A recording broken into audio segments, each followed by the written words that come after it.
Hey there, thanks for stopping in. It's Sandy and welcome back to my channel. Today I'm playing with the new layering die set from Simon Says Stamps, and I have 3 cards to share with you. The dies I'm playing with is the new Layered Dandy Flower, which is the main element in our cards today. The Fancy Hello for the sentiments. The ALSTROEMERIA stem in card number 3 are the leaves for the 3 flowers. The second card uses the etched layered daisy stem, and all of the backgrounds are cut with the stitched rectangle wafer dies, all from Simon Says Stamps. I'm working on my waffle flower stencil mat for my ink blending, and the new Simon Says Stamps corner ink cube holder is holding all my inks for me. Both of these tools help free up my hands for blending. Before we get into the blending, let's do the layering for the sentiments. I have, as I said, Fancy Hello from Simon Says Stamps, and I have die cut this 3 times in white for the hello portion. The shadow for the background I have cut from Teal Topaz. This is Spellbinders cardstock. I'm using my fine tip Barely Art glue to glue them all together, and then I'm going to pop it down in the bottom left hand corner there and cover it with an acrylic handle to let it dry. Moving on to the ink blending, I'm just cleaning off my brush so we can start in on this. I have got 3 shades of the new Simon Says Stamps ink. This is the Positively Saturated. I'm playing with Lemonade, Sunbeam, and Citron. So I'm using the medium and the dark inks on the large flower. So putting the medium down first and then a smaller blending brush to add the citron around the edges just to add a little bit of shadowing and depth. So you just want to twist this around and get all the ink on all of the edges. And you're going to do this 6 times because we need 6 of the large flowers. Okay, so I'm going to just move that aside, and then the overlay is kind of the stamen for the center of the flower, and I am doing the entire thing in the citron because I want it to contrast. So just take a cloth and clean off the mat. One of the things I love about this mat is you can clean up that ink and just keep going.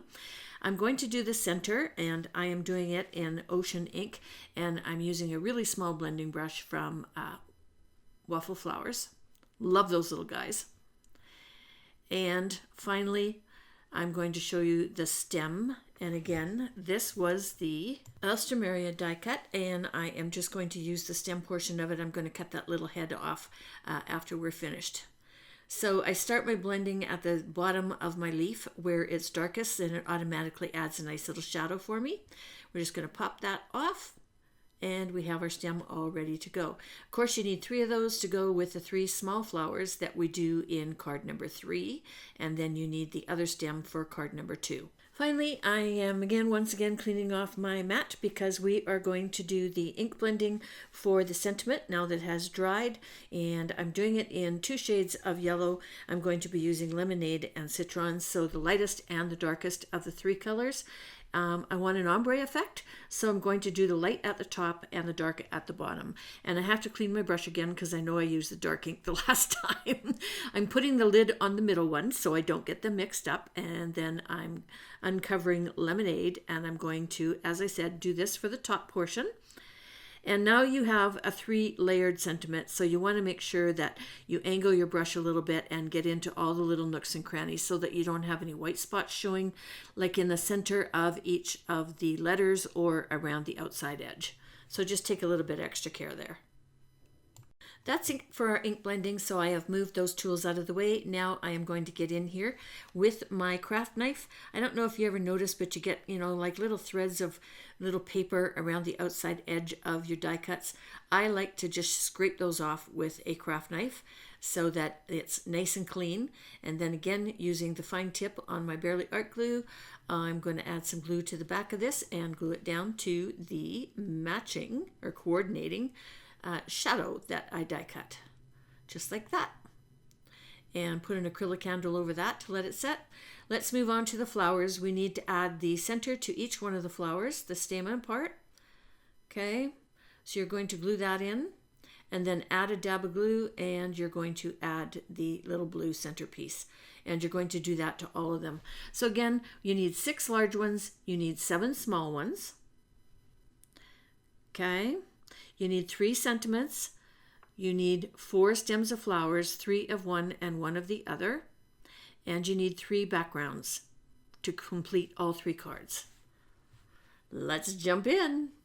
Now that all the hard work is finished, the fun starts. We're going to start with the first card, and we are going to glue down. First of all, we're going to dry fit everything. And so there's a total of 5 of the large flowers on this first card. And then in between those, I'm adding the small little flowers, and I'm covering the whole surface to make it look like wallpaper. I call this technique the wallpaper technique. Okay. Pretty funky wallpaper, right? I don't think I'd want a whole room done in it. It'd be a little hard on the eyes. I'm going to use Hero Arts glue because it's got a wider tip on it, so I need a little bit more glue for this. And I'm just going to quickly run along and glue all of these down. And you want to make sure they're not all going the same way. You want to make it rather abstract so that there's really no pattern to it. I think that's, I like that a little bit more than, having something that's very defined and a pattern to it. Abstract is cool. Okay, so just zipping along. You don't want any great big huge blobs on the back because then it's going to seep out underneath your flowers. So go gently with the glue. You don't need a whole bunch, and don't worry about the overhangs.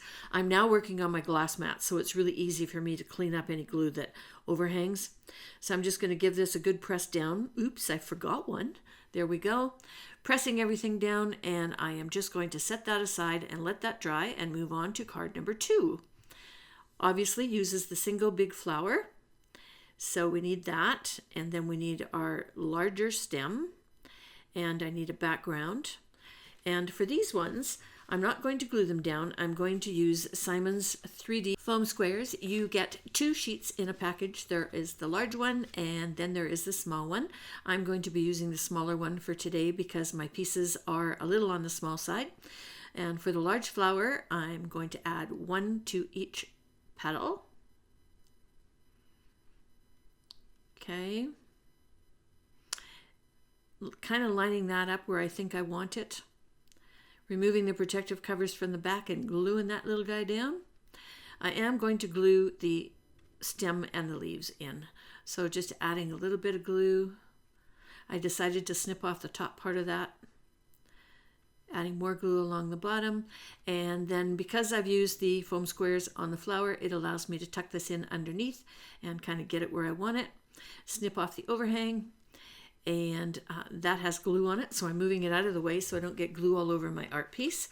And then I'm going to do the same thing. I'm going to use foam squares on the back of the sentiment and attach that in the bottom right hand corner.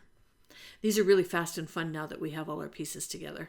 And it's really fun to grab them and just design without thinking about it. Card number 3 are the 3 little guys. I am going to cut my foam squares in half because my petals are smaller. Also because I'm kind of stingy and that makes my foam squares go twice as far. So you want to get these on the back of every single petal so that after they've gone through the mail to your friend or whoever you're sending them to, that they're still standing up nice and looking great on your card. You want a nice professional looking finished product. So I'm adding them also to the back of the leaves because I want those to pop up a little bit as well. And this is only a 1 layer pop-up, so you don't really need to worry about extra postage for these. Okay, so I'm going to lay in my flowers first. And I decided to put my sentiment in there just so I'm leaving enough room for the stems to show. Okay, and then I'm going to add my stems. And it's really easy to do this now. And I'm not worrying about gluing down the bottom portions. You don't have to because your sentiment's going to be over top of it. Or you can do like I do and just come back in, turn this over, angle it a little bit, and add a little tiny bit of glue to those stems that are hanging out. I remove the excess with my finger, my favorite tool, and just push those down so that they're nice and flat. So again, a little sentiment. I'm going to use half squares. They work just as well. And then add this to the bottom of the card. And so the basics are done. Now we're going to have some splattering fun. Oh, right after we trim this. So grab your little snips and go around and trim off all of the excess overhang. And it's really easy to do this from the back of the card. And you go slow because you're going to run into 2 and 3 layers in a couple of places, and you don't want to accidentally start snipping your background because then you have to start all over again. Okay, get all the scraps out of the way. There we go. We're going to add the sentiment to the center of this one. There is already 3 layers of cardstock on this one, so I cannot guarantee that this won't cost you extra postage, but you might be able to sneak it through because it's in the middle. Sometimes it all depends on which post office it goes through. Okay, so we're popping that into the center of that card. Now we're going to add the card bases, and I am using tear tape for this. I like this tape. It's nice and strong, and it doesn't allow the card fronts to move around. It's almost like the red line tape, except it's a lot easier to work with because, as you can see, you can tear it really easily. I have already scored and folded my card bases. They're 5.5 by 8.5, scored at 4 1/4. So they're all top folding A2 size cards. And I use the corner of my score buddy just to line everything up so it lines up perfectly. All right, on to splatter. We're going to take some acrylic paint and add it to an acrylic handle and add a whole bunch of water with my spritzer. Mix it up with my paintbrush. Do a little sample tapping to see if it is runny enough. And it isn't, so I'm going to add some more water. You want this fairly runny because you want to have little and large splats. Okay, mix it up really well. Now it's working. And I've added some paper towel inside my splat box so I can do all 3 of these at once. I would highly recommend one of these. My computer at my video table is absolutely covered in gold and white splatter because I keep forgetting to use my splat box. So just a heads up there. It is a very useful tool and it's not expensive. Okay, and you want a good coating of splatter. I love white splatter. I just think it makes everything cool. Okay. When you're doing it this way, you can just really lay down exactly where you want them. Finally, we're going to add some gems. And so I am using my Place and Score embellishment wand and my triangle trays. Both of those are from Simon Says Stamps. And I don't know if you've noticed, but the other end is a scoring tool. So the end I'm using right now actually is a wax tip, and it picks up these little guys and holds them so that you can pop them into place. It's also really good for picking up little pieces of die cuts. I use it all the time when I'm layering my die cuts and gluing them together. And there's a replacement for these. You can order replacement tips.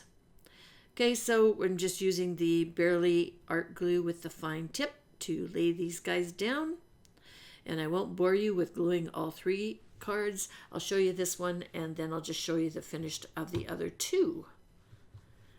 Little bing and splatter, perfect on pretty art cards. So here we go. Here's my layering die cards. Card number 1, card number 2, card number 3. I have no idea which one's my favorite. Everything I've used today is linked underneath this video. There's also a link over to my blog where you can get the detailed descriptions of what I've used today and clickable links over to the Simon Says Stamp shop because this is a brand new product that is just being released today. So I hope you enjoyed my video. If you did, please consider giving me a thumbs up and sharing it with your friends. And until next time, toodles!